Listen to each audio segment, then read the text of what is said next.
Good afternoon and a very warm 여러분 welcome to everyone joining 안녕하십니까? our first webinar in 오늘 Korea. 한국에서 Good 첫 morning 아일랜드 to the 오시는 것을 Irish meat 진심으로 exporters and our colleagues in the 환영합니다. 그 Department 아일랜드 of Agriculture, 육류업체 Food and Marine. 관계자 그리고 We appreciate you taking the time out 아일랜드의 today out of your schedules to join the webinar. 농식품 So 해양 my name is Marion 수산부 Rogan and I'm facilitating the event 관계자분들도 today. 오셨는데 진심으로 I manage the 오신 EU 것을 pork and 환영합니다. beef 오늘 저는 program 행사 진행을 alongside 맡았고요. Jack 그리고 Hogan 잭 for the 호건님 Irish Food Board. 아일랜드 So just with 식품위원회 the 잭 COVID 호건님과 restrictions 함께 affecting us 아일랜드의 all, we believe 소고기와 it's 돼지고기 important that 시장에 we 대해서 reach out to you all 말씀을 드리겠습니다. virtually 코로나19 and we 때문에 want 저희가 to stay 온라인으로 connected 지금 with you and work in 회의 partnership 웨비나를 with you 가지고 to 있는데요. overcome the 아일랜드 challenges we're 농림부를 all 비롯한 facing. 그리고 So I'd 관련 like to 업체 share 관계자들은 이 my 문제의 agenda 해결을 위해서 for 현재 the day. 사태에 대응하기 위해서 노력하고 있습니다. 그럼 If 오늘 everybody can see 참석자분들 that now. 한번 소개를 드리겠습니다. So on our agenda today, we have 오늘 Irish Ambassador to Korea, Judy and Claire, giving the opening address, followed by my short introduction. I will then hand you over to Rupert Claxton, Director at JIRA. Rupert will take us through the impact COVID-19 and ASF is having on the global meat market and examine how it affects the meat trade in Korea. After Rupert, Joe Burke, the Irish Food Board Senior Manager for Meat and Livestock, will present for 15 minutes with the European and Irish meat update. Please feel free to ask a question by typing it in the question and answer box at the bottom of your screen. And we will aim to answer as many questions as possible at the end of the presentation. Now I'll hand you over to the Irish Ambassador to Korea, Judy and Claire.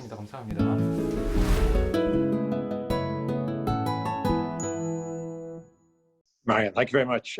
I'm delighted to be part of this today. As you know, Korea is such a huge market for us. We export 34 million euros a year, 9 million pork.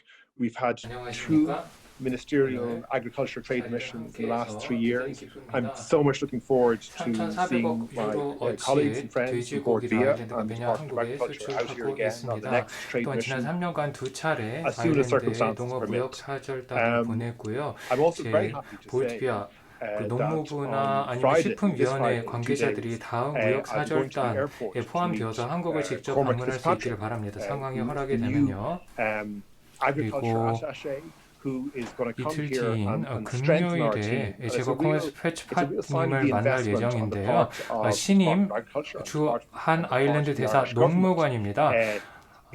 신임 농무관님은 바로 아일랜드 정부가 아일랜드 정부 그리고 농림부가 얼마나 아일랜드의 식음료 산업 또는 한국의 식음료 산업 성장 아니면 공략을 중요시하고 있는지 잘 보여주고 있습니다. 그리고 이 농무관님을 비롯한 팀 아일랜드 전체 관계자들 IDA나 주한 아일랜드 대사관 그리고 한국에서 활동을 하고 있는 그리고 아일랜드 식품위원회 관계자들이 모두 팀 아일랜드의 일원입니다. 그리고 이분들이 전부 대면 접촉을 할 수는 없겠지만 비대면 접촉을 통해서는 한국에서 활동하는 아일랜드 기업을 지원할 것입니다. 특히 아일랜드 소고기의 한국 시장 접근을 지원할 것입니다. 그리고 이 분야에 대한 아일랜드가 가장 집중적인 노력을 기울이는 아일랜드 소고기의 한국 시장 접근에 대해서 기회가 된 말씀을 드리려고 합니다. 물론 선거도 있고 그리고 코로나19 문제도 있지만 아일랜드 소고기의 한국 시장 접근이 아일랜드 정부의 접근 확보가 가장 저희의 중요한 목표라고 할 수 있습니다. 그리고 한국 업체와 아일랜드 업체 모두 이 분야에서 적극적으로 노력하고 있습니다. 모든 노력을 경주하여 주한 아일랜드 대사관 그리고 아일랜드 정부도 아일랜드 소고기 한국 시장 접근을 할 수 있도록 노력하고 있습니다. 그리고 아일랜드 농림부의 관계자들이 그래서 금요일에 방한하는 것이고요. 제 한국인 동료들도 여기 많은데요. 2가지 아는 점이 있습니다. 아일랜드는 인구는 500만 명밖에 되지 않지만 2,500만 명을 먹일 수 있는 식품을 생산을 하고요. 180개 국가에 농산물을 수출하고 있습니다. 안전한 그리고 지속 가능성이 보장되는 식품의 중요성을 아일랜드는 자각하고 있습니다. 또한 한국도 소비자들이 가장 안목이 높고 안전하고 지속 가능성이 보장된 식품을 원하고 있다는 점을 알고 있습니다. 이러한 한국인 소비자들의 높은 기대치, 최고의 육류, 안전성이 보장된, 지속 가능성이 보장된 육류만을 원하는 것으로 알고 있습니다. 그리고 바로 이러한 육류를 아일랜드가 제공하고자 합니다. 아일랜드 농림부의 동료들도 아일랜드의 원산지 규정 등 관련 제도를 정비하고 있습니다. 특히 아일랜드가 안전하고 지속 가능성이 보장된 식품을 제공하고자 하는 노력은 유럽 전체 차원에서도 인정받았습니다. 그래서 EU 전체를 대표하여 바로 유럽 전체의 돼지고기와 소고기를 한국에서 홍보하고 있는 것입니다. 이것이 바로 아일랜드의 높은 수준의 육류를 반영한다고 할 수 있습니다. 오늘 제가 개회사를 부탁을 받았는데요. 그 점에 대해서 영광으로 생각하고요. 주한 아일랜드 대사관 그리고 저는 이 관계자 관련 업체에 종사하는 분들과 대면이든 대면으로든 여러 경로를 통해서 접촉하고자 합니다. 그리고 여러분은 직접 뵙지는 못하고 있지만 이와 같은 행사를 통해서나마 줌을 통해서나마 여러분을 뵙게 되어서 대단히 기쁘게 생각합니다. 그리고 지금 팀 아일랜드의 노력이 계속 진행될 것임을 말씀드립니다. 농업이야말로 아일랜드, 특히 아일랜드 소고기의 시장 접근이야말로 가장 중요한 목표로서 이 문제 아니면 이 분야에서 실질적인 성과를 거두기 위해서 많은 노력을 기울이고 있습니다. 세미나나 아니면 다른 행사를 통해서 이 문제를 적극 홍보할 예정이고요. 관심이 있으신 분들은 관련 행사에 참석해 주시기 바랍니다. 오늘 세미나의 자리를 함께해 주셔서 진심으로 감사하고요. 대면으로 직접 뵙지는 못하지만 여러분 앞에서 발언할 수 있게 돼서 기쁘게 생각합니다. 감사합니다. Thank you very much, Julian, for that address, and for taking time out of your schedule. 말씀 감사드립니다. So, moving on now, I'll just share a few 다음으로 slides. 제가 슬라이드 몇 개 So, I just 보여드리면서 넘어가도록 would like to 하겠습니다. share with you the Board BA Meat team involved with the Korean market. Many of you have met with Declan 보드비아의 Fennell and 육류팀 Jack Hogan 관계자들을 at last year's 소개해드리고자 seminar in 합니다. Korea. 많은 분들께서 Kieran 아마 Gallagher 제클란 is the 페너님 director 그리고 responsible for Korea, 자쿠건님은 작년에 and both 서울에서 Joe 뵀을 Moore and 것이라 Malcolm 생각합니다. Leoy 시아란 work 갤러건님은 as 한국을 part of his 담당하고 team. 계신 We 디렉터이고 조 realize 무어 that 그리고 since 말콤 COVID started, 리오이의 we face a 팀원들이 variety of 계십니다. new challenges in the meat industry in Korea. 코로나 We 바이러스가 want to let 유행한 you know that you 이후로 have our 한국의 support. 육류 시장도 And please feel 여러 free 가지 to 도전 contact any 과제에 of the 직면해 team around any 있다고 issues 저희도 이해하고 regarding 있습니다. imports. 그렇지만 어떤 상황 속에서도 저희는 EU 여러분을 지원한다는 exports to 점을 Korea have 알아주셨으면 performed 합니다. well in 2019 with pork exports of 670 million, dairy 한국에 exports 대한 of EU의 400 million, 수출은 and 돼지고기 seafood 수출이 130 million. 6억 7천만 유로, 유제품이 4억 유로, 해산물이 1억 3천만 유로 규모에 달하는 좋은 성적을 보였고 EU의 돼지고기 수출은 지난 5년간 약 37% 성장했습니다. 2019년에는 돼지고기 수출이 900만 유로에 이르렀고 2020년에도 문제없이 이루어지고 있습니다. 아일랜드 돼지고기의 높은 품질에 대해서 여러분들께 말씀드리고 싶습니다. 저희는 아일랜드를 유럽의 안전한 식품 섬이라고 부르는데요. 아일랜드가 유럽 서쪽 끝에 위치한 식품 생산국으로서 작년에는 약 130억 유로의 농식품을 수출했기 때문입니다. 아일랜드의 해안선의 길이가 1,500km에 달하는데 이것은 많은 바이러스와 질병에 대한 방어선이 됩니다. ASF도 그랬고요. 아일랜드에는 현재 멧돼지가 전혀 서식하고 있지 않습니다. 그리고 두 번째로 말씀드리고 싶은 것은 아일랜드의 돼지들은 국내에서 조달하는 높은 품질의 곡식으로만 사육됩니다. 6개월 정도에 가공이 되고 그래서 돼지고기 육질이 굉장히 연합니다. 돼지고기 가공 업체들은 고기를 일정하게 손질하고 고객의 니즈에 맞춰서 유연하게 서비스를 제공합니다.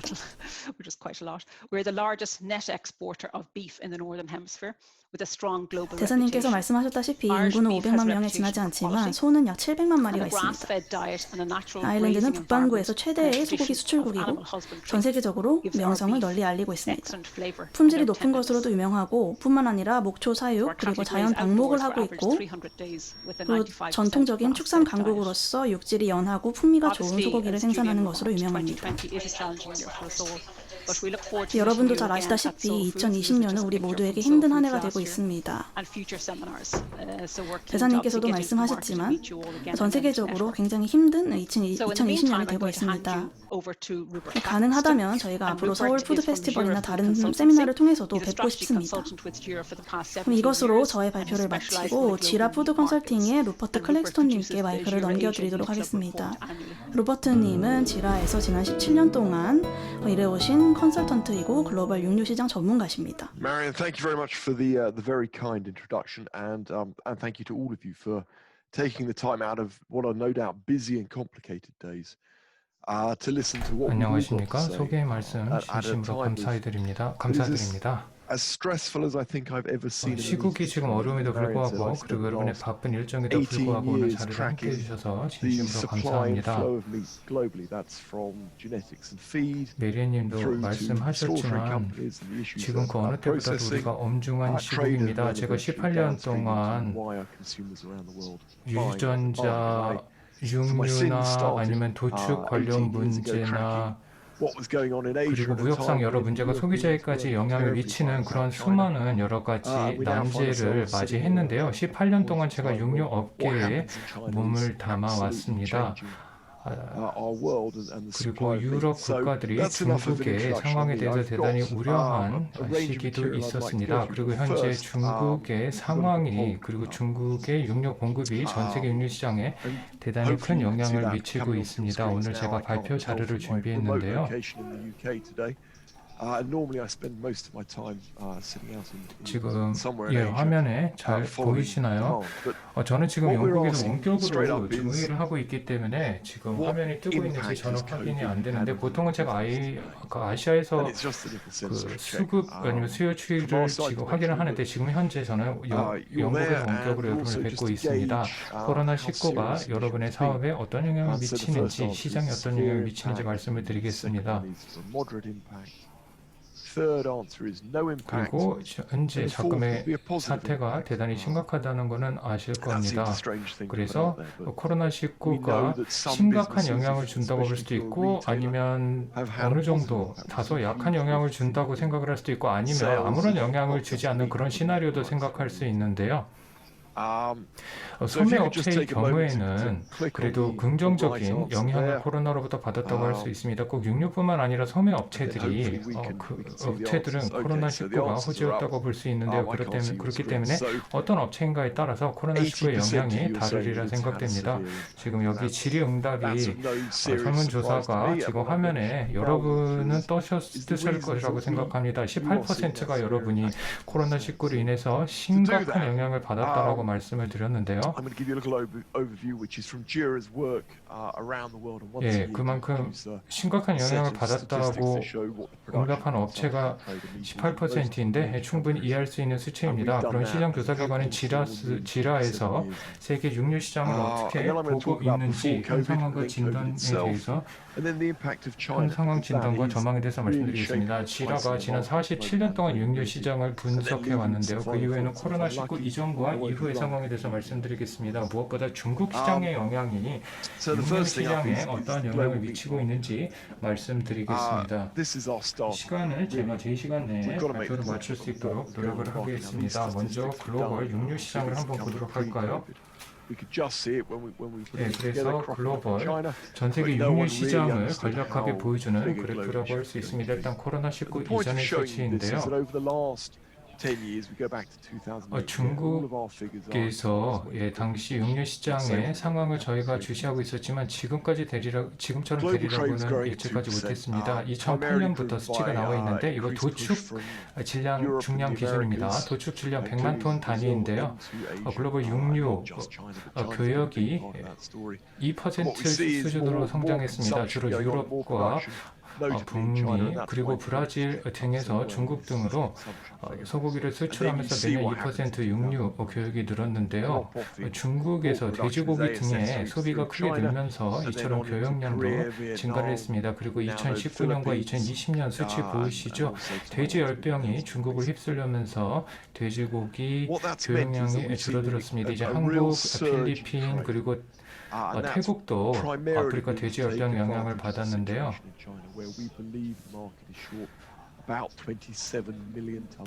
돼지 육류의 교역이 코로나19 전까지 급증했습니다.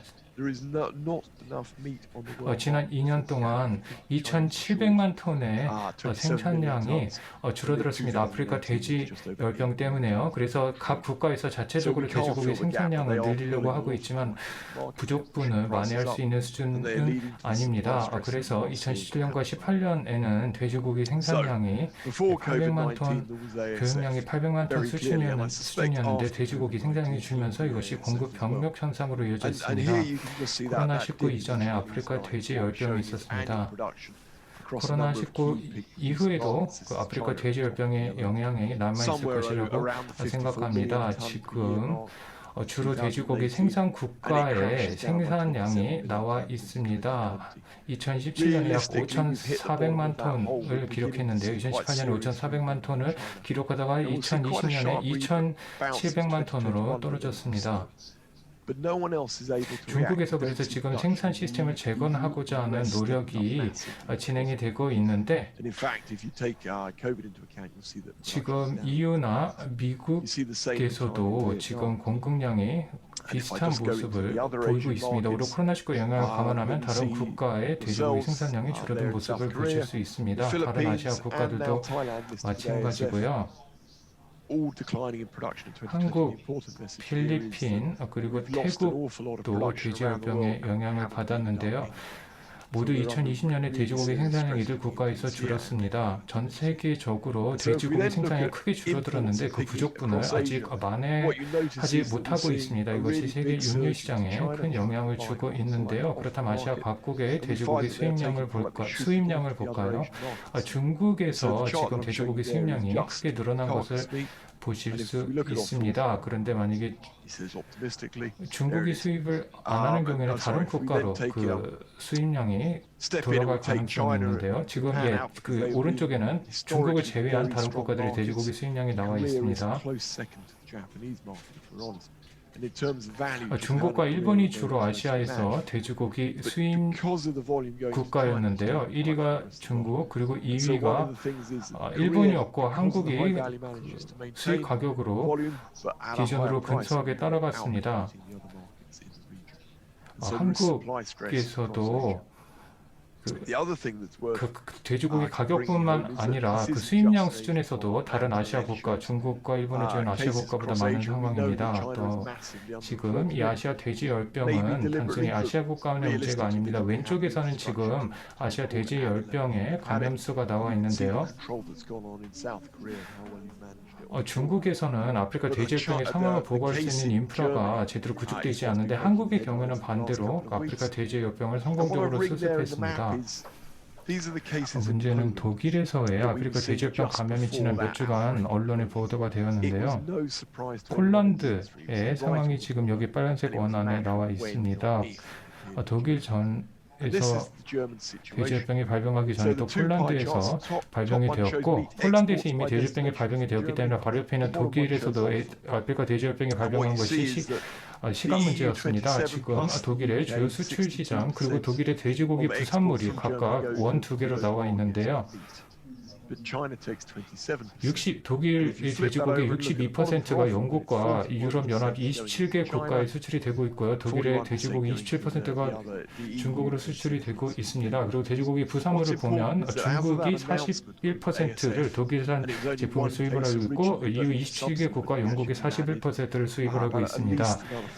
ASF 아프리카 돼지열병이 처음에는 한 건만 발병이 현재까지 보고가 되었는데 처음에 한 건이 보고가 되었다가 지금 50건으로까지 늘었습니다. 그래서 독일의 국경이 폐쇄가 되었고요. 독일에서 돼지고기를 돼지고기를 직접 생산하는 것은 아니지만 그 EU 다른 EU의 한 국가에서 만약에 이처럼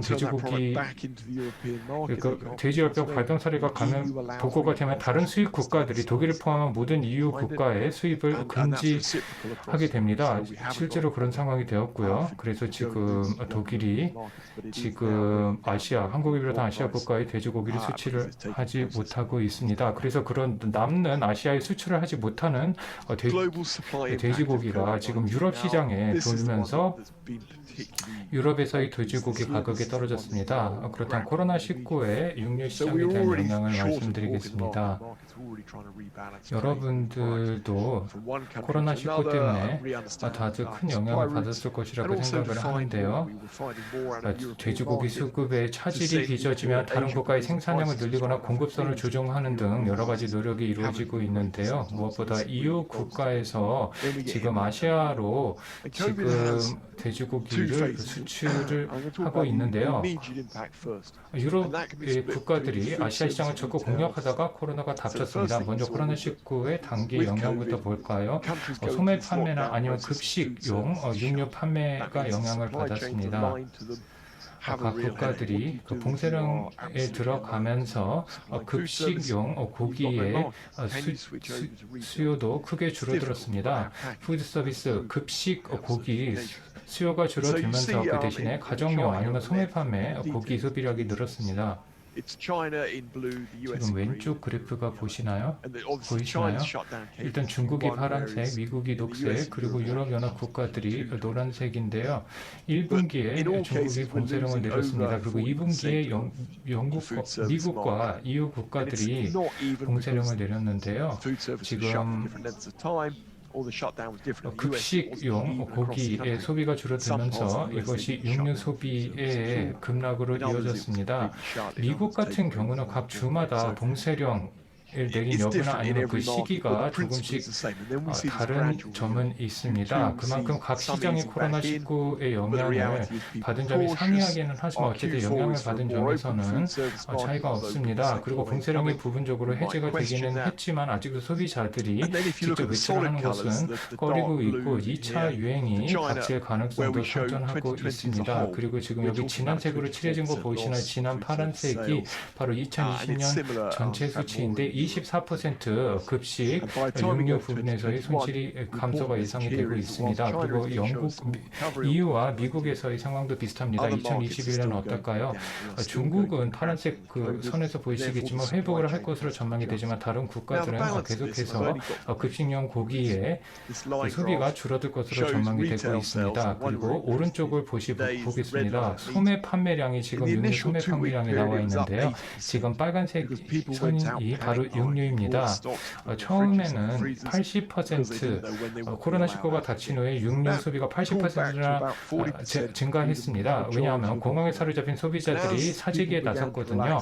그런데 그 이후에 이제 40% 나 줄어들었고요. 이제는 20% 그리고 이제는 10% 증가 수준으로 그 소비 증가가 정상화되었습니다. 80%에서 10% 증가로 소비 증가가 정상화되었는데 하지만 이것이 공급 부족을 만회할 수 있는 수준이 아닙니다. 이것이 바로 코로나19의 영향이라고 할 수 있습니다. 급식용 고기의 소비가 크게 줄어들면서 이것이 소매 판매 증가로 이어졌습니다. 지금 코로나19 1단계를 지나서 2단계로 접어들었다고 할 수 있는데 그것이 글로벌 전체의 침체라고 할 수 있습니다. 실업률이 증가하고 가처분 소득이 떨어지면서 이것이 경제에 큰 영향을 줄 수가 있습니다. 그러면 육류 소비량도 줄어들 가능성이 있습니다. 코로나19가 글로벌 차원에서 영향을 주고 있는데 각 국가마다 어느 정도 차이는 있습니다. 그리고 유럽에서 지금 2차 유행이 닥치면서 여러 국가들이 다시 봉쇄령에 나섰습니다. 그러면 코로나19 확진 수를 한번 볼까요? 6월 23일까지 확진자 수치입니다. 그래서 파란색이 유럽인데 어느 정도 코로나19가 수습 단계에 들었습니다. 그리고 맨 위가 바로 남미인데 상당히 우려스러울 정도로 확진자 수가 증가했고요. 지금 2차 유행이 닥칠 가능성이 있습니다. 물론 각 국가마다 2차 유행의 정도에는 차이가 있을 수 있습니다. 이것이 완벽한 최신 데이터는 아니지만 전반적인 트렌드는 보이실 겁니다. 유럽에서도 지금 확진자 수가 늘고 있고 아일랜드는 다소 상황이 나은 상황인데 하지만 몇 개 국가에는 방역에 실패해서 그 영향을 받고 있습니다.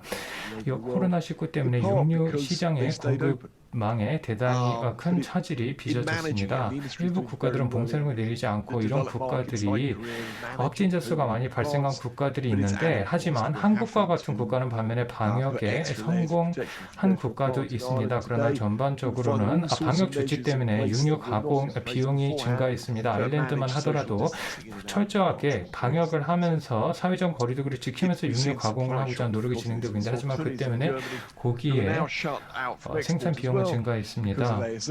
독일도 지금 돼지고기를 수출을 할 수가 없는 상황인데 코로나19 때문에 이와 같이 많은 육류 가공 공장이 유럽 등에서 문을 닫았고 이것이 공급에 영향을 주고 있습니다. 그리고 코로나19 때문에 코로나19 이전부터 있었던 수요 부분에서의 추세가 가속화되었습니다. 전자상거래 시장의 증가처럼요. 지금 4개의 시장의 코로나19 일일 확진자 수를 보실 수 있습니다. 중국은 코로나19 수습하는 데 대단히 크게 성공했죠. 그래프가 거의 수평선을 그리고 있습니다. 미국에서는 방역에 크게 성공하지 못했습니다. 지금 계속해서 확진자 수가 증가하고 있고 브라질도 주요 육류 수출 국가 중에 하나인데 아직도 지금 확진자 수가 증가하고 있는 것을 보실 수 있습니다. 아일랜드에서는 2차 유행 때문에 확진자 수가 증가하고 있기는 하지만 다른 국가에 비해서는 방역에 성공한 것을 알 수 있습니다. 동영상에도 보셨겠지만 아일랜드 인구 밀도가 낮기 때문에 방역에 그만큼 유리하다고 할 수 있습니다. 영국은 그렇게 방역에 성공적이지 못했다고 말씀드릴 수밖에 없을 것 같습니다. 한국에서 지금 2차 유행 때문에 오른쪽에 확진자 수가 늘어났는데 일일 확진자 수가 하지만 최근 들어서는 다시 진정 국면을 보이고 있는 것으로 보입니다. 한국의 상황이요. 글로벌 육류 시장이 코로나19로 인해서 큰 영향을 받을 것이기 때문에 모든 관련 업체들이 대비할 수 있을 것입니다. 먼저 중국 상황을 한번 볼까요? 2019년에 지금 중국에서 돼지고기 육류 생산 가격이 크게 늘어난 것을 보실 수 있습니다. 노란색이 브라질, 파란색이 EU, 그리고 녹색이 미국인데요. 브라질의 레알화가 환율이 크게 떨어졌기 때문에 브라질산 고기의 가격이 떨어졌습니다. 그리고 지금 빨간색 선이 보이시나요? 아프리카 돼지 활동 때문에 코로나19 전에 돼지고기 가격, 육류 가격이 크게 증가하다가 이제 코로나19 때 수평선 모습을 수평선 모습을 보이고 있습니다. 지금까지 돼지고기 가격을 말씀드렸고요. 그 다음에 가금류, 개육 가격이 지금 코로나19 전에 증가했다가 코로나19로 인해서 다시 지금 진정 국면에 접어든 것을 보실 수 있습니다. 지금 중국의 각 국가별 수입원을 돼지고기 수입원을 보실 수 있습니다. 아프리카 돼지 열병 때문에 중국에서의 돼지고기 생산이 줄었기 때문에 코로나19에도 불구하고 중국의 돼지고기 수입량을 늘리고 있습니다. 실제로 중국에서의 돼지고기 수입량이 급증을 했는데 독일에서는 더 이상 수입하고 있지 않지만 브라질이나 캐나다, 덴마크 등으로부터 중국이 돼지고기를 수입하고 있습니다. 가금류에서도 비슷한, 개육에서도 비슷한 트렌드가 나타나고 있습니다. 중국이 이처럼 육류 수입량을 크게 늘렸기 때문에 지금 전 세계 육류 가격까지 상승하게 되었습니다. 지금 가격이 중국에서 대단히 높은 수준을 유지하고 있는 것을 보실 수 있죠. 최근에는 다소 감소를 했지만요. 그렇다면 한국 시장의 상황을 한번 보도록 할까요? 지금 한국이 육류 수입에서 다른 국가와 경쟁하고 있는 상황인데 부산물이나 아니면 돼지고기 수입이나 감소하신 것을 보실 수 있습니다. 그리고 한국 입장에서는 두 번째로 많은 돼지고기를 수입했던 독일로부터 더 이상 수입하고 있지 않기 때문에 9월 20일부터 독일로부터의 수입이 금지된 것이 문제입니다. 그래서 독일에서의 수입이 금지가 되면서 지금 한국에서의 돼지고기 공급이 차질이 빚어지고 있습니다. 그리고 한국에서 주로 프리미엄 고기를 독일로부터 수입을 했기 때문에 더 낮은 품질의 고기를 사기도 마땅치 않은 상황입니다. 그럼 소고기 상황 한번 볼까요? 광우병 문제 때문에 지금 한국이 유럽으로부터 제한적으로만 소고기를 수입하고 있습니다. 아일랜드 대사님께서도 말씀하셨지만 최근 들어서는 한국이 이제 아일랜드산 소고기에 대해서 시장 접근을 늘리려는 대화가 지금 협상이 진행되고 있기는 하지만 현재는 한국 시장이 외국에서 특히 유럽에서 소고기 수입량이 미미한 수준입니다. 그 때문에 지금 한국에서 소고기가 세계적으로 대단히 높은 수준인데요. 지금 수급 상황이 호주나 미국에서도 지금 소고기 수급이 원하지 않기 때문에 한국의 소고기 가격에도 영향을 주고 있습니다. 코로나19가 앞으로도 내년에도 계속될 것으로 예상이 됩니다. 아직까지 코로나19에 대한 해법을 찾지 못했고요. 코로나19 이전으로 복귀하려면 아직 시간이 많이 걸릴 것으로 보입니다. 그래서 공급 차질이 계속 빚어지겠지만 그 전례 없는 수준의 공급 차질이 다소 진정되기를 기대할 수밖에 없을 것 같습니다. 현재 코로나19가 각 국가 수준 그리고 글로벌 수준에서 공급 차질이나 아니면 수요 감소 등에서 대단히 큰 영향을 주었는데요. 하지만 2019년부터 있었던 그 문제가 돼지 열병 등 여러 가지 트렌드가 계속되고 있습니다. 소비 행태의 변화 아니면 대체육에 대한 수요 증가, 전자상거래 보급 등 코로나19 이전부터 있었던 트렌드도 계속될 것입니다. 그리고 아프리카 돼지 열병 ASF가 앞으로도 아시아 국가들을 괴롭힐 것으로 전망이 되고요. 한국에서는 돼지열병 수습에 성공했지만 다른 국가들은 그러지 못하고 있군요. 그리고 중국이 축종을 가리지 않고 육류를 계속해서 대량으로 육류를 수입을 하고 있습니다. 그 때문에 다른 국가들은 그만큼 수입을 하기가 어려졌습니다. 그리고 육류 수출 국가를 보면 생산 차질을 빚은 국가들이 있습니다. 미국의 경우에는 도축수가 줄어들면서 육류 가격이 떨어졌습니다. 이와 맞물려서 미국에서 육류의 소비도 줄어들었습니다. 브라질은 전체 회알화 환율이 떨어졌고 국내 수요가 낮아졌기 때문에 그만큼 낮은 수로 육류를 수출하고 있습니다. 유럽에서는 소비가 미약하고 수요가 미약하고 다소의 생산 차질이 빚어졌습니다. 그리고 2차 유행이 지금 유럽에 닥치고 있는데요. 지금 유럽 국가에서 수출을 늘리면서 비슷한 안정적인 수준에서 계속해서 지금 육류를 수출하고 있습니다. 한국은 고부가 가치 육류 시장이라고 할 수 있습니다. 그만큼 유망한 시장이라고 할 수 있는데요. 하지만 중국으로 지금 육류 수출 국가들이 육류를 수출하고 있기 때문에 한국으로 가는 육류의 수준은 그만큼 떨어졌습니다. 다만 돼지고기 상황이고 소고기는 다소 상황이 나은 상황입니다. 그래서 한국에 앞으로 소고기 공급을 수출을 계속 유지할 수 있기를 바랍니다. 지금까지 경청해 주셔서 감사합니다. 오늘 자리에 초대해 주셔서 감사하고 Q&A 시간이 질의응답 시간이 있기 때문에 만약 여러분이 궁금하신 점이 있으면 줌에서 그 질의응답 박스에 궁금하신 점이 있으면 그 질문을 입력해 주시기 바랍니다. 그러면 저희가 답변 드리도록 하겠습니다. 네, 루퍼트님 정말 흥미로운 연구와 분석 감사드립니다. 이제 조 버크님의 발표를 들어보도록 하겠습니다. 조 버크님께서는 지난 30년 동안 업계에 종사하시면서 육류와 그리고 축산업의 전문가로 널리 알려져 계십니다. 오늘 발표는 유럽 그리고 아일랜드 시장의 육류 시장 업데이트를 해주실 예정입니다.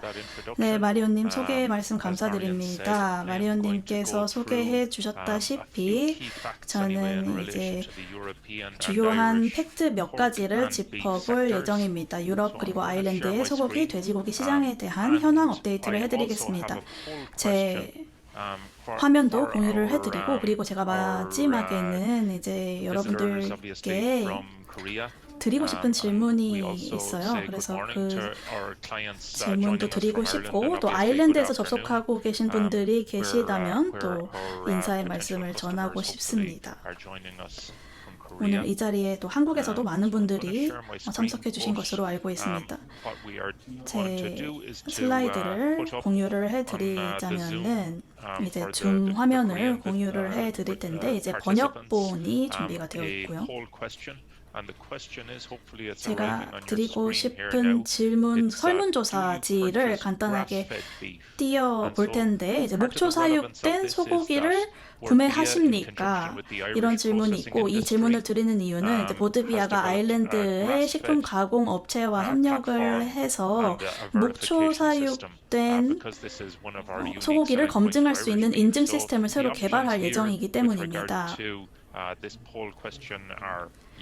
그래서 아일랜드 고기를 위한 새로운 인증 형태가 될 텐데 뭐 정기적으로 구매하시는지 아니면은 이미 이러한 유형의 소고기를 잘 구입하시는지 그러니까 그 주기가 궁금하고 그리고 이제 세 번째 질문은 아직까지는 구매한 적이 없지만 앞으로 목초 사육된 소고기를 구매할 의향이 있습니다.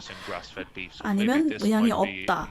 이런 의향을 이제 밝히는 그런 질문이 있습니다. 그래서 여러분들께서 답변을 해주시면은 저희가 참고를 할 수 있을 것 같습니다. 목초 사육된 소고기를 선호하시는지 아니면 한우를 선호하시는지 아니면은 어떤 곡식으로 사육된 소고기를 선호하시는지 이런 것들에 대한 이해를 더 발전시키기 위해서 질문을 드리는 부분이고, 그래서 여러분들께서 이 설문지를 답변하시는 동안 시간을 조금 드리겠습니다.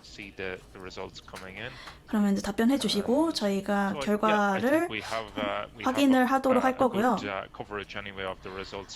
지금 이미 많은 분들께서 답변을 해주셨다고 하니까 이것을 통해서 성향이나 선호도 분석은 어느 정도 할 수 있을 것 같습니다. 저희가 참고를 하도록 할 거고요. 지금 보니까 많은 분들께서 이미 구매하신 경험이 있으신 것 같은데 어느 정도 한 60% 정도의 답변자 분들께서 이미 정기적으로 혹은 간혹 구매를 한 적이 있다. 그리고 또 의향이 있다라고 답변하신 분들도 꽤 되시는 것을 보니 굉장히 고무적으로 다가오는 것 같습니다. 결과가. 이제 저희가 그러면 이 부분을 참고를 해서 이제 앞으로 아이리시 그레이스페드 비프, 그 목초 사육된 소고기에 대한 정보도 향후에 제공해 드리도록 하겠습니다. 그러면 이쯤에서 다음 슬라이드로 넘어가도록 하겠습니다. 띄워주실 것 같은데, 네, 이 슬라이드에 제가 오늘 짚어볼 주제의 개요가 설명되어 있습니다. 먼저 저는 아일랜드 그리고 유럽의 돼지고기 시장에 대한 업데이트를 드리고 그 다음에 소고기 시장의 상황을 보겠습니다. 로퍼님께서 말씀을 해주셨지만 아직까지 아일랜드 소고기가 한국 시장으로 직접 수출이 되고 있지 못한데 이런 어려운 상황 속에서도 코로나 바이러스의 영향 속에서도 이것을 빨리 극복해서 재개를 하고 싶습니다. 그리고 앞으로 저희 산업이 어떻게 발전해 왔는지 그리고 향후의 발전 계획에 대해서 저희의 어떤 프로모션이나 아니면 여러 가지 플랜에 대해서 공유를 해드리겠습니다. 그러면 유럽의 육류 부문을 한번 자세히 보면 돼지고기 그리고 소고기 부분을 보면 유럽 연합은 세계 2대 돼지고기 생산지이자 세계 3대 소고기 생산지입니다. 이렇게 보시면 정말 중요한 부분을 차지하고 있다는 것을 알고 계실 것이고 아까 로버트님의 발표에서 수치를 통해서도 보셨다시피 유럽의 이런 공급자들이 한국에도 많이 수출을 하고 있고 아시아 지역의 수출량이 대단합니다. 그래서 그 소고기 부문에서는 이제 여전히 저희 고무적인 성장세를 보이고 있고 저희가 마리온님께서 말씀하셨다시피 저희는 매우 높고 까다로운 식품 안전 기준을 적용하고 있습니다. 특히 식품 안전 그리고 추적 가능성 여러 가지 안전 통제 수단을 까다롭게 적용하고 있고 그리고 코로나 바이러스에 대한 내용은 이미 로버트님께서 잘 설명을 해주셨지만 그래서 저는 이제 길게 이야기하지 않겠지만 이 코로나19로 인한 경제적인 타격이 상당합니다. 유럽에서도 그렇고 소비자 심리도 어느 정도 약화되었습니다. 그러면 돼지고기 부문의 현황을 들여다보자면요. 이 코로나19의 영향 그리고 돼지열병의 영향으로 인해서 아까 잘 설명해 주셨다시피 돼지고기의 순 생산은 그런 영향에도 불구하고 이제 0.5% 증가할 예정입니다. 가격도 증가를 했고 지난 18개월 동안 좀 물량이 많이 증가했었는데 지금은 조금 어느 정도 둔화가 된 상황입니다. 독일에서의 상황으로 인해서요. 굉장히 최근에 한 3주 동안에는 이 부분에 영향이 많이 있었고 소비를 보면은 코로나19 그리고 그 경제적인 타격 때문에 돼지고기 소비는 2.7% 감소할 것으로 보입니다. 2020년 전반에 걸쳐서요. 그리고 소매 판매는 다른 단백질처럼 유럽 지역에서 여전히 견조한 상황인데 아까 설명이 되었다시피 외식 부문에서는 큰 감소가 있었습니다. 다른 글로벌 시장에서는 이 유럽만큼 외식 부문의 타격이 심하지는 않았지만 이제 로버트님께서 말씀하셨다시피 유럽에서는 이 푸드 서비스 판매가 거의 한 33% 정도 감소할 것으로 보여서 이것은 매우 심각한 상황입니다. 그럼 다음으로 아일랜드의 돼지고기 시장을 보자면 아일랜드는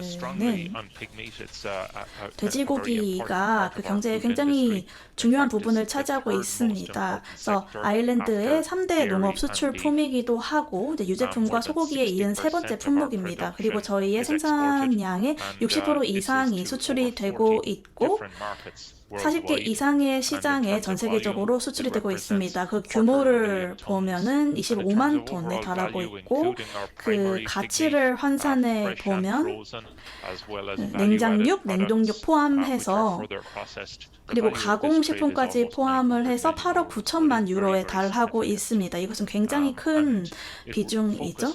그리고 저희가 현대적인 새로운 돼지 농장을 통해서 철저하게 방역을 하고 있기 때문에 전문적으로 관리가 되고 있기 때문에 또 저희가 아까도 소개가 되었지만 그 아일랜드에는 야생 멧돼지가 서식하고 있지 않다라고 말씀을 드렸습니다. 그렇기도 하고 그리고 해안선의 덕택으로 저희가 돼지고기의 측면에서 봤을 때는 굉장히 안전한 환경을 자랑하고 있습니다.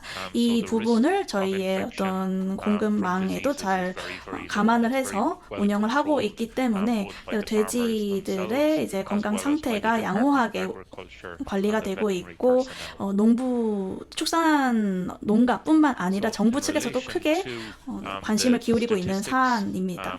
수치를 몇 가지 보자면 저희가 올해 상반기 아일랜드 돼지고기 수출이 2019년 대비해서 규모가 2% 증가를 했습니다.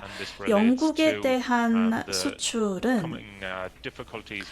그렇지만 이 부분에 대해서는 이제 저희가 나중에 또 자세하게 설명을 드릴 텐데 영국 시장에 대한 수출은 12% 정도 감소를 했고 이것은 이제 브렉시트의 영향이 아무래도 있었기 때문입니다. 그 영국과의 교역 관계에는 앞으로 브렉시트 상황이 어떻게 전개되느냐에 따라서 더 어려워질 수도 있을 것 같고 앞으로 상황이 더욱 악화된다면 영국 시장에 대한 돼지고기 혹은 소고기 수출은 더 감소하거나 아니면 다른 지역으로 수출이 될 수 있을 것 같습니다. 이 부분은 저희가 최대한 부정적인 영향을 줄일 수 있도록 플랜을 짜고 있는 중입니다. 그리고 이것이 저희 생산 농가나 수출 업체들에게 최대한 악영향이 없도록 하기 위해서 여러 가지 이제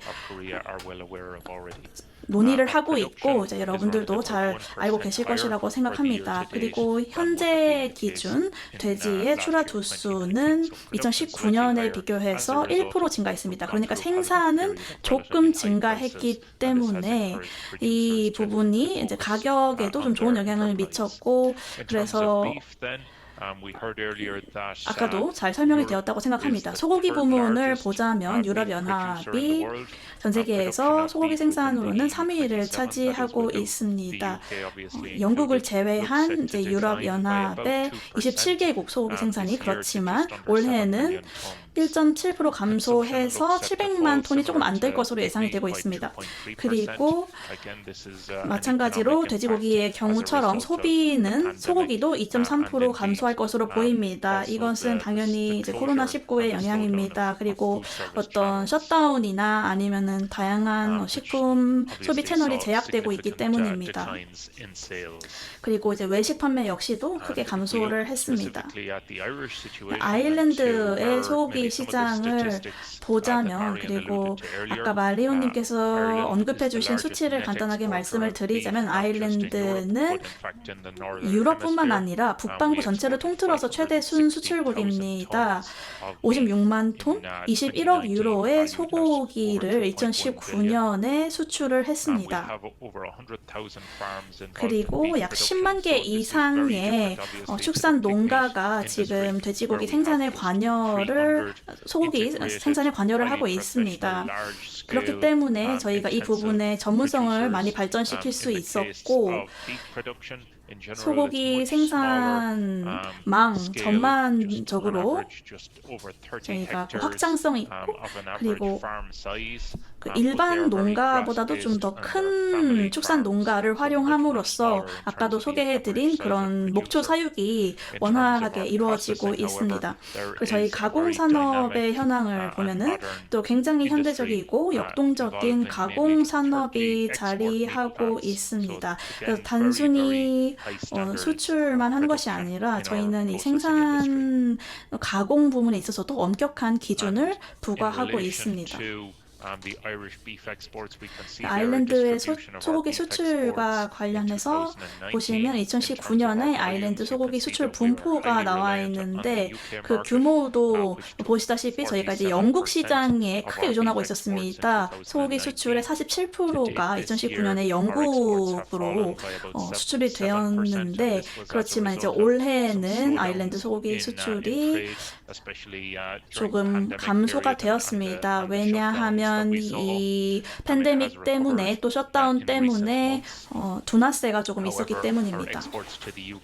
그렇지만 이제 돼지고기와 마찬가지로 가장 큰 특징은 소고기도 영국 수출이 12% 감소했다는 점입니다. 브렉시트의 영향으로요. 그리고 소고기의 출하 주수는 1% 정도 감소를 했습니다. 다음 슬라이드로 넘어가자면 저희가 품질 보증 프로그램을 돼지고기 그리고 소고기에 다 부과를 하고 있는데 그뿐만 아니라 단순히 품질 보장을 하는 것이 아니라 지속 가능한 보증 제도를 운영하려고 하고 있습니다. 이러한 항목들을 다 포함을 하고 있고 그리고 저희가 언제나 어떤 추적 가능성이나 아니면 의약품 사용, 동물 사료, 복지, 동물 건강, 환경 이런 것들은 언제나 저희의 최우선 순위를 차지하고 이런 부분들이 근래에는 더욱더 중요해졌고 또 환경의 지속 가능성이 중요한 항목으로 떠올랐기 때문에 환경에 대한 영향을 줄이기 위해서 탄소 발자국도 좀 많이 가늠을 해보려고 하고 있습니다. 그래서 아일랜드의 이런 자연 방목, 사육 방식이 굉장히 환경 친화적이라고 생각을 하고 이제 지속 가능한 방법일 뿐만 아니라 저희가 이제 제3자 인증 기관을 통해서 아주 높은 기준을 준수하고 있음을 검증하려고 하고 있습니다. 그 오리진 그린이라는 것이 바로 저희가 폭넓게 적용하고 있는 지속 가능성 프로그램인데 품질 보증 프로그램에 굳이 참여를 하는 농가가 아니더라도 이 업계 전반에 걸쳐서 또 전국적으로 참여하고 있는 지속 가능성 프로그램입니다. 농가와 식품 가공 업계가 함께 참여를 하고 있고 그리고 아까도 말씀드렸다시피 제3자 기관이 독립적으로 검증을 하고 있는 그런 인증 시스템입니다. 제가 아까 그 목초 사육에 대한 언급을 했는데 그 설문지에서 여러분들께서 굉장히 긍정적인 답변을 주셨습니다. 앞으로 아일랜드의 목초 사육 소고기 혹은 돼지고기를 구매할 의향이 있다라고 말씀하셨는데 그래서 저희는 이제 앞으로 새롭게 또 검증 가능하고 차별화된 이런 목초 사육 기준을 수립할 예정입니다. 그래서 이런 부분과 관련해서 앞으로도 계속 프로모션을 진행할 예정이고 이것은 단순히 판매 목적이 아니라 뭐 저희 비즈니스 고객들을 위한 판매 목적일 뿐만 아니라 그냥 이렇게 높은 품질의 환경 친화적인 그런 소고기를 저희가 판매하고 있다는 사실을 알리기 위해서입니다. 목초가 사료의 90% 혹은 마리오님께서 말씀하셨다시피 95% 이상을 차지하는 그런 고기를 대상으로 이런 인증을 부여할 예정이고 그래서 그 소와 돼지의 전 생애에 걸쳐서 섭취하게 되는 사료의 90% 이상을 목초가 차지해야 됩니다. 뿐만 아니라 저희는 그 소고기의 외형 더 뛰어나고 그리고 영양적인 측면에서도 목초 사육된 소고기의 경우에는 건강에도 훨씬 더 이롭습니다. 그래서 이 부분도 강조를 할 예정이고요. 여러 가지 건강상의 그 이점도 있다라는 점을 검증할 예정이고, 그리고 마지막으로 말씀드리고 싶은 것은 이제 저희 돼지고기 생산 농가들이 보드비아와 함께 협업을 해서 진행을 하고 있는 프로그램이 있습니다. 바로 린 돼지고기 생산자 프로그램이라고 하는데, 그렇게 효율적인 방식을 통해서 제조업을 하는 방식을 린 제조업이라고 하듯이 마찬가지의 그런 메커니즘을 적용을 해서 비용 절감을 하고 비즈니스의 효율성을 더 개선하기 위한 그런 프로그램입니다. 저희 그 센터 오브 엑설런스라고 하는 전문기관의 훈련도 제공을 해서 수익성을 개선하고 효율성을 개선할 뿐만이 아니라 이 농가들이 시장의 변화에 더 유연하고 탄력적으로 대응을 하고 탄소 발자국도 앞으로 더 줄여나감으로써 환경 지속 가능성을 더 높이기 위한 도움을 주는 것이 바로 목적입니다. 이것이 이제 제가 대략적으로 설명한 유럽과 아일랜드의 육류 시장의 현황이었고요. 최근에 저희가 어떤 발전을 이뤄왔는지 말씀을 드렸습니다. 경청해 주셔서 감사드리고 다시 마리온님께 마이크를 넘겨드리겠습니다. 그리고 질문도 해주시면 감사하겠습니다. 발표 감사드립니다. 돼지고기와 소고기 상황에 대한 발표였는데 한국 관계자분들께도 도움이 될 수 있기를 바랍니다. 이제 공식적으로 발표는 모두 종료가 되었고요. 이제 질의응답 시간을 가지도록 하겠습니다. 그 질문을 여기 슬라이드에서 지금 보여드리겠습니다. 이 질문이 어디 있었죠? 맨 밑에 지금 질의응답 박스가 있는데요. 한국어로 질문이 들어오면 영어로 다시 번역을 하겠습니다. 그동안 3분 동안 3분짜리 영상을 보여드리겠습니다. 아일랜드 수준 높은 분육 산업을 보실 수 있을 겁니다. 예, 감사합니다. 지금 질문이 들어온 것 같네요. 첫 번째 질문은 바로 조은님께 대한 질문인데요. 지금 한국 정부가 독일산 돼지고기 수입을 금지를 하면서 이것이 아일랜드의 돼지고기 수출이나 가격에 어떤 영향을 줄까요? 감사합니다. 지금 가격을 관리하는데 한계가 있습니다. 시장의 상황을 주시하고 있긴 하지만 가격을 관리하는 데에는 한계가 있습니다. 시장이 이제 독일산 돼지고기에 대한 수입 금지로 인해서 영향을 받는 것은 불가피할 것으로 보입니다. 독일에서 발견된 돼지열병 확진 사례 이후로 이런 금지 조치가 내려졌죠. 이것이 두 가지 파급 효과를 불러올 것으로 전망이 되는데요.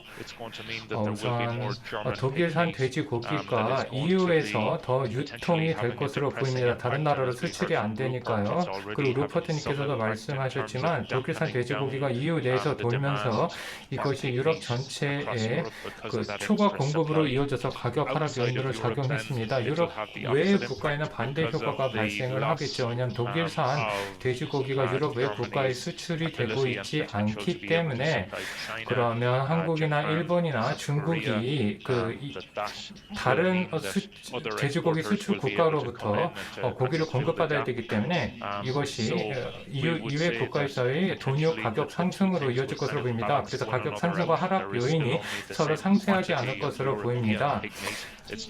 독일산 제품이 유럽의 돼지고기 생산량 자체는 비슷하지만 독일산 제품이 지금 수출이 안 되고 있기 때문에 유럽의 다른 국가들이 줄어든 독일의 수출 물량을 만회를 할 수 있기를 기대합니다. 그 때문에 시간이 지나면 독일에서의 돼지열병 상황이 어느 정도 수습이 되지 않을까 싶습니다. 다음으로 루퍼트님께 질문이 갔는데요. 지금 백신, 코로나19 백신에 대한 얘기를 문제가 많이 나오고 있는데 그렇다면 1, 2년 내에 아프리카 돼지열병 백신은 개발이 될까요? 지금 중국에서 임상시험이 진행 중인 것으로 알고 있는데요.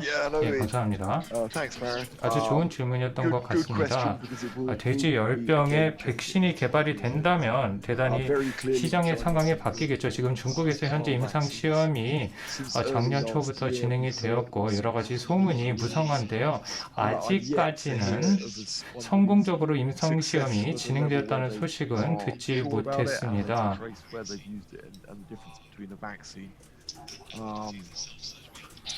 네, 그래서 아프리카 돼지열병 백신이 지금 개발이 여러 가지 요인이 복잡하게 맞물려 있기 때문에 아직까지는 성공적인 소식이 들려오고 있지 않습니다. 내년에는 개발이 될 수 있을지 없을지 모르겠지만 현재까지는 특별한 소식이 없고요. 그리고 백신 개발이 제대로 되려면 전 세계에서 보급이 될 수 있는 수준으로 만약에 백신이 개발되는 5년은 기다려야 되지 않나 싶습니다. 왜냐하면 ASF가 굉장히 복잡한 질병이기 때문에 최소한 5년은 기다려야 적어도 중기에는 아프리카 돼지열병 백신이 성공적으로 개발될 가능성은 낮아 보입니다. 다음으로는 시장 접근, 소고기의 시장 접근에 대한 질문이 왔는데요. 지금 한국과 아일랜드산 소고기 제품의 한국 시장 접근이 지금 양국 정부의 현안인 것으로 알고 있는데 한국 시장이 얼마나 아일랜드 소고기를 수입을 할지 그 접근성에 대해서 혹시 답변해 주실 분 있나요? 네, 대사님께서 계시면 이걸 말씀을 해주실 수 있을까요? 예, 대사님께서 개회사에서도 말씀을 해주셨지만 아일랜드 대사관의 농무관이 한국에 지금 상주하고 있기 때문에 이 점은 상당히 긍정적인 신호라고 볼 수 있고요. 그것이 아일랜드와 한국 간의 협상에도 긍정적인 영향을 줄 수 있기를 바랍니다. 지금 한국 정부와 아일랜드 정부 간의 소고기 수입과 관련해서 계속해서 협상이 이루어지고 있는데요. 공식적인 수준에서 그 아일랜드와 한국에서 지금 집중적으로 협상이 이루어지고 있습니다. 관련 부처 간에요. 그래서 일단 지금 농무부에서의 합의 사항이 특히 농산물위원회 의회로까지 관련 법안이 상정될 수 있기를 바랍니다. 물론 6월에 선거가 있고 그리고 그러면 아일랜드의 새 농수산 의원들의 구성이 바뀔 것이기 때문에 시간이 좀 걸릴 것으로 보입니다. 지금 근데 그리고 특히 가축 방역위원회의 경우에는 대면 회의로 진행돼야 되기 때문에 지금 의회로까지 관련 법안이나 아닌 협상 내용이 상정되려면 시간이 걸릴 것으로 보입니다. 새 의장도 임명이 되어야 하고요. 농수산위원회가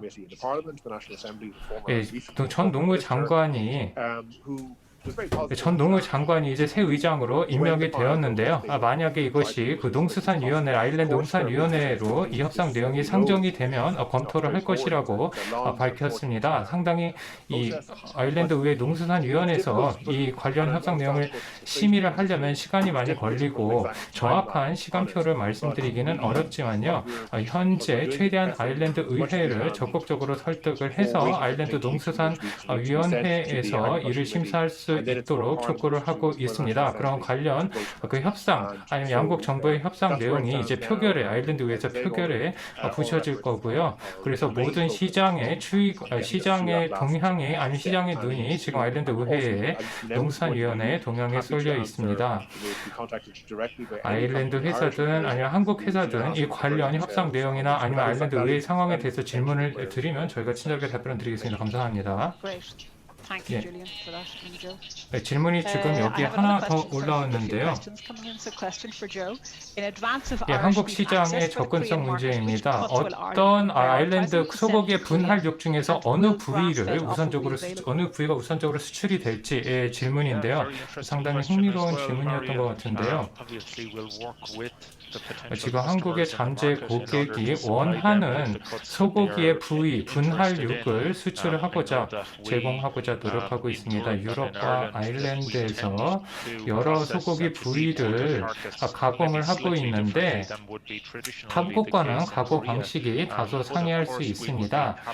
다만 한국의 고객이 가장 원하는 맞춤형 분할육을 원하면 제공할 수 있을 것입니다. 즉 한국 시장에서 가장 수요가 높은 소고기 부위에 대한 분할육을 제공할 수 있을 것으로 생각합니다. 소고기 육류 부산물도 마찬가지입니다. 물론 구체적인 부산물이나 육류 수출과 관련해서는 한국 정부의 인증이나 수출 인가 허가와 관련이 있겠죠. 예를 들어서 우설이든 아니면 소고기의 다른 부위든 아니면 부산물이든 만약 한국 시장에서 수요가 있다면 아일랜드 관련 업체들은 최대한 한국 소비자들이 원하는 제품을 수출하고자 합니다. 목초 사육이 된 소에서 생산이 된 우육들인데요. 관련 인증제도 시행하고 있다고 말씀드렸습니다. 실제로 공식적인 목초 사육 인증제가 실시가 되고 있습니다. 그리고 이와 같은 목초 사육 인증제가 아일랜드 제품의 홍보에도 도움이 될 것이라고 생각을 합니다. 그리고 부산물에도 이와 같은 홍보가 고구마 같이 부산물에도 관련 목초 사육 인증제를 활용할 수 있을 것이라고 생각합니다. 이 추적 관리, 육류 생산 추적 관리 등의 관련 시스템이 이후에는 부산물에도 적용될 수 있으리라고 생각을 합니다. 감사합니다. 다음으로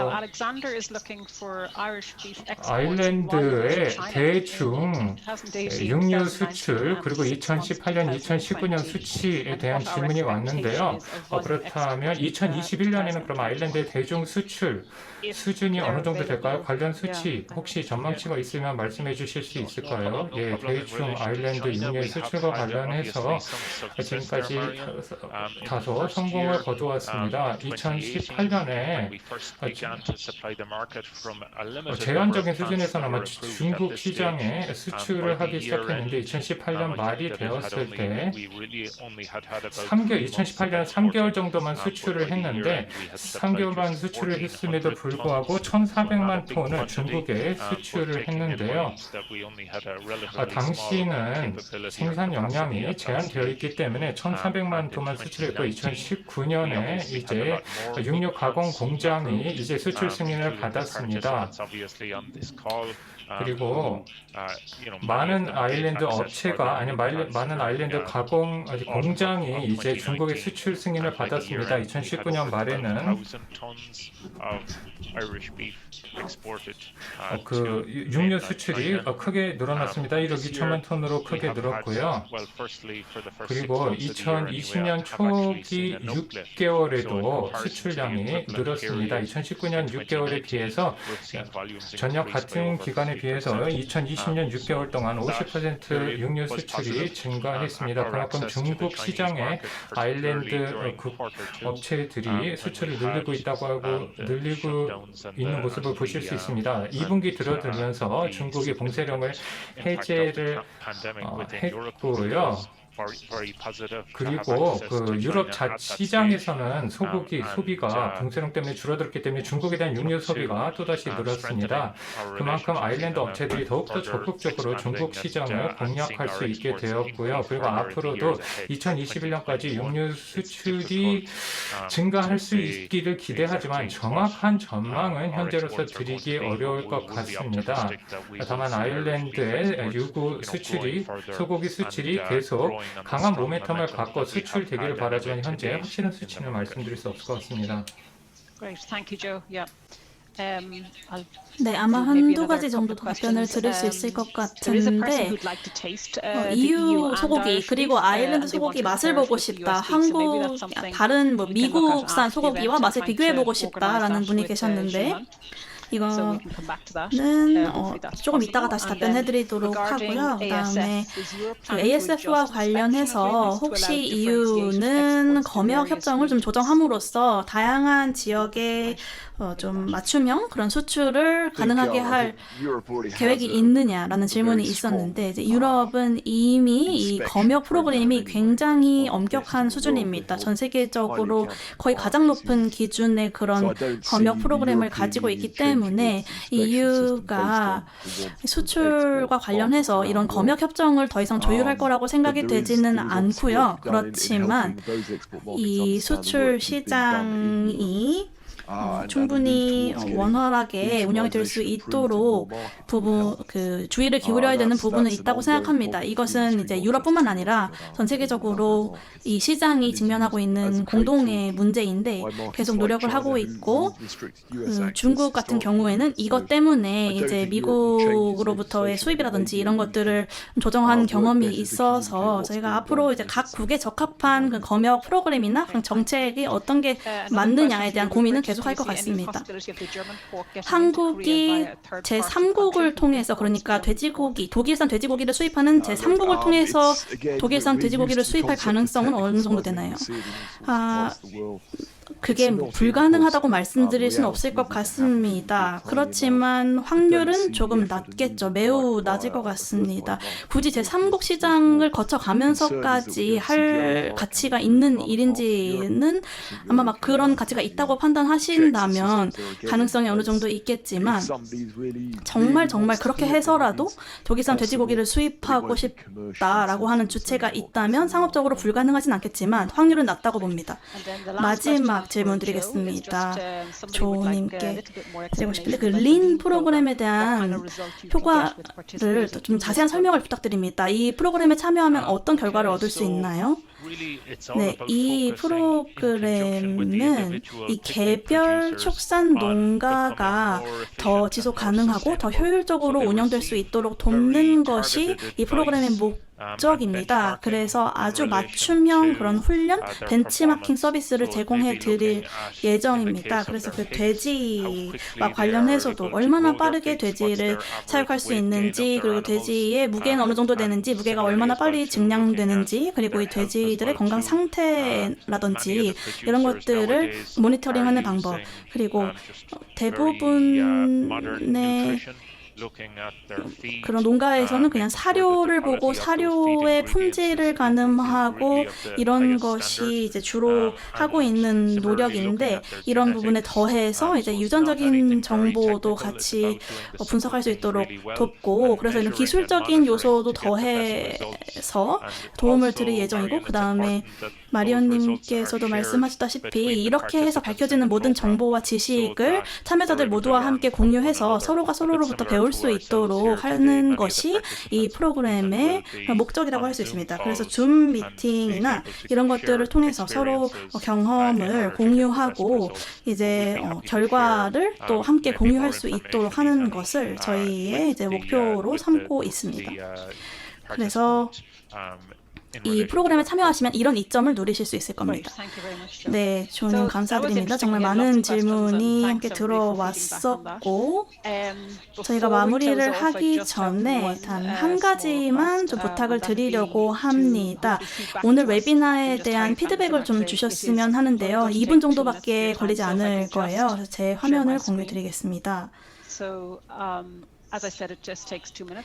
여기 보시면은 말씀드렸다시피 2분 정도 걸리는 설문인데 저희가 피드백 제공하실 수 있도록 여기 채팅창에 링크를 드릴 예정입니다. 그러면 여기 접속해서 답변을 주시면 저희가 추첨을 통해서 신세계 상품권을 증정해 드릴 예정이고요. 그래서 이거 작성하실 수 있도록 시간을 조금 드리겠습니다. 그리고 마지막으로 그 아일랜드의 소고기 농장, 축산 한 농가의 그런 상황을 묘사한 비디오 보여드리면서 마무리하도록 하겠습니다. 대사님도 감사드리고 발표자분들도 모두 감사드리고 유익한 세션이 되셨기를 바라면서 마무리하도록 하겠습니다. 그리고 오늘 루퍼트님과 그리고 데클런 패널님, 제코바님 발표해주신 모든 분들께 감사드립니다. 그리고 저희가 또 다른 웨비나를 통해서 곧 찾아뵐 수 있기를 기대하고요. 그리고 멀지 않은 미래에 직접 만나뵐 수 있기를 기대합니다. 모두 감사드립니다.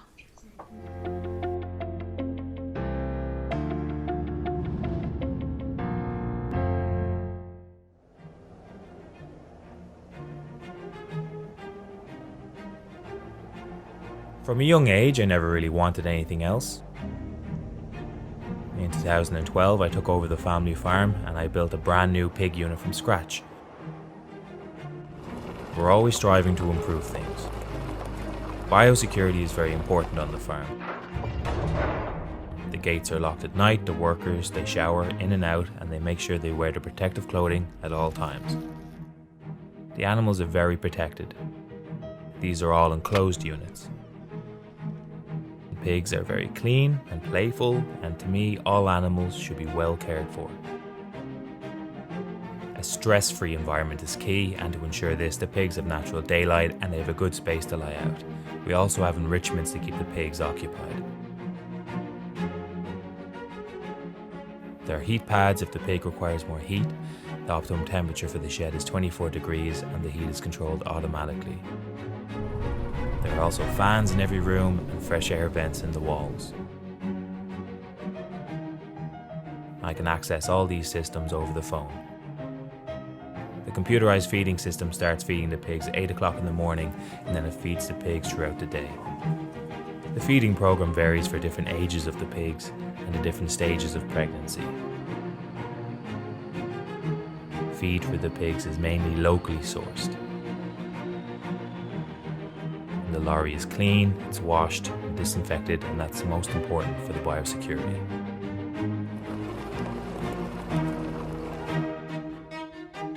As part of the pig quality assurance scheme, I get audited every 18 months. The audit checks that everything meets the EU quality standard and makes sure that the pig has full traceability. From start to finish, I aim to produce a very high standard here for the consumer. I'm proud of our biosecurity, the welfare of our pigs, and the high quality standards in our farms.